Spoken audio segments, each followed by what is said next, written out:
¿Qué tal, gente bonita de Dera? Buenas tardes, buenas noches, donde que se pueda que se encuentren. Soy Curiosidad Futbolera, también estoy subiendo esto para mi canal de YouTube.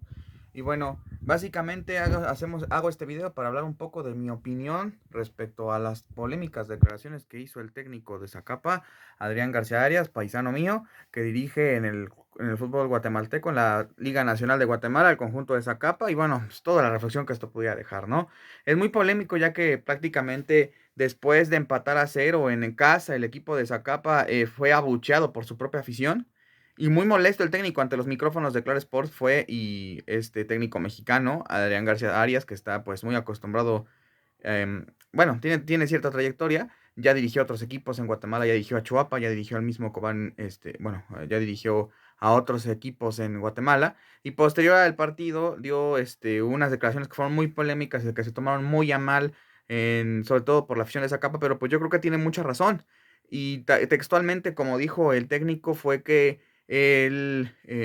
entendía que recriminar a la gente, pero que también ellos no estaban en la semana y que todos los futbolistas que supuestamente son los más talentosos o que pide la gente en la tribuna eran futbolistas que no son disciplinados, que van a entrenar una hora al día o a veces van 2 días o van 2 días que no van a entrenar en toda la semana y quieren ser titulares. Además, también aclaró que es un equipo que es para lo que les alcanza, que tiene un equipo muy limitado, que es un equipo que prácticamente está armado más para salvarse del descenso, para pelear, que para ser campeón y la gente exige como si fuera para ser campeón. No olvidemos que esto también nos lleva a dar otra reflexión. El equipo de Zacapa había descendido la temporada pasada, prácticamente descendió deportivamente, pero después de que Juventud Pinulteca vendiera la franquicia para ascender, porque Pinulteca vino de Primera División a Liga Nacional,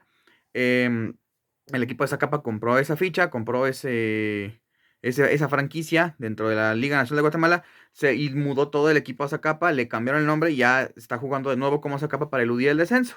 Es una mezcla entre antiguos jugadores del Zacapa y los jugadores prácticamente que venían jugando desde Primera División de Juventud Pinulteca. Y bueno, lo que podemos reflexionar de esto es otra vez desnudando la realidad de lo que es la Liga Nacional de Guatemala y de muchas ligas centroamericanas, que son ligas que no son bien pagadas, que son ligas que no tienen la profesionalización al 100, que los jugadores a veces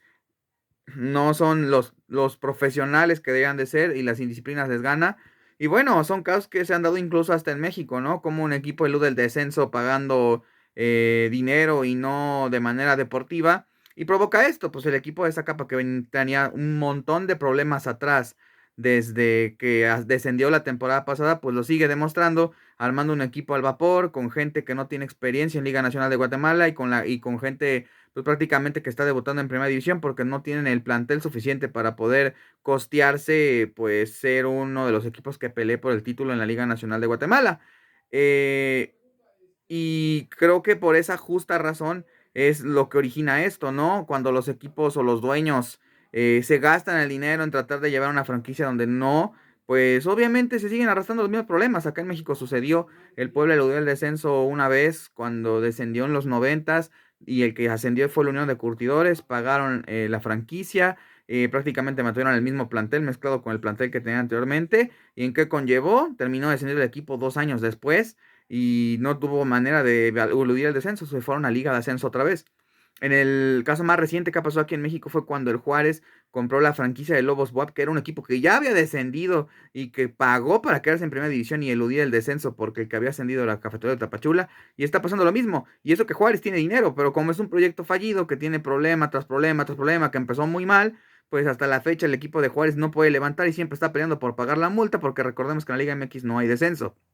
Yo creo que es algo que deberían de tratar de evitar, porque pasa mucho en Centroamérica que los equipos dejen de pagar o que tengan prohibido el pagar una vez que descienden, que tengan que jugar en la liga, en la segunda división, o en este caso en la primera división de Guatemala, que es como se llama la segunda división de su pirámide, y que no los permitan hacer este tipo de pagos de franquicia, porque lo único que hace es que se endeude el mismo equipo para mantener el equipo en primera división y otra vez se meten broncas de descenso y otra vez tiene malos planteles y otra vez se queda en estas situaciones. Y Adrián García Arias, muy, valiente, creo yo, a diferencia de otros técnicos, que cualquier otro se hubiera callado, le hubiera dado la razón a la afición, pues habla con franqueza, ¿no? Y prácticamente le recrimina tanto a su directiva como a su afición, que no tiene el equipo suficiente para competir en la Liga Nacional de Guatemala, que es un equipo prácticamente nuevo, y pues la verdad se ha notado, no han podido ganar en todo lo que va del campeonato de las primeras jornadas, empataron a cero con un equipo de Cobán Imperial que tampoco se ve tan fuerte como lucía en otros años, y pues ahí se pagan las consecuencias, ¿no? No tienes el suficiente recurso humano, ni suficiente material, ni suficiente economía para mantenerte en primera, pero pues por capricho de unos cuantos dueños que no quieren descender, pues se sigue con este proyecto que pues ya lleva un pie atrás de los demás, porque pues está gastada y endeudada la directiva, ¿no? Entonces yo aplaudo mucho que Adrián García hable y diga lo que tiene que decir, espero que no repercuta en su trabajo. Lo dice muy seguro de sí mismo, yo creo que no va a repercutir. Y también la gente tiene que entender que es un equipo que descendió la temporada pasada y no puedes exigir los triunfos porque obviamente pues el equipo viene mal y lo más seguro es que vuelva a descender porque está mal el equipo, no le invierten dinero, no tienen dinero de dónde invertirle y la gente exige triunfos, pues también es complicado. Y al que le deben de exigir no es tanto al técnico, sino a los jugadores que se comprometan y ahí otra vez se evidencia la falta de profesionalismo que existe en la Liga Centroamericana. Los jugadores son muy indisciplinados, los jugadores no quieren entrenar como se deben, por eso luego la pregunta de la gente de por qué se estanca el fútbol en Centroamérica, bueno, pues también es porque los futbolistas no se toman la profesión como deben y faltan a entrenar y los directivos solapan este tipo de conductas, ¿no? Entonces agradezco mucho que Adrián García lo explaye, que lo diga. Y también me da mucho gusto que a esos jugadores que tanto pide la afición, él aguante la presión y no los meta. Además de que creo que también la directiva pues le da el respaldo. Finalmente la directiva sabe que el proyecto viene mal. Y bueno, pues a ver cómo le va a Adrián García y al Zacapa que están metidos en graves problemas. Yo espero que pueda recomponer el camino con esos jugadores, pues novatos en la Liga Nacional de Guatemala, porque pues creo que está priorizando la disciplina y eso es algo que le ayuda mucho al fútbol centroamericano. Bueno, esta fue mi opinión para Ederá y para todos en mi canal de Curiosidad Futbolera. Estaremos subiendo este tipo de contenido y espero que tengan una excelente tarde.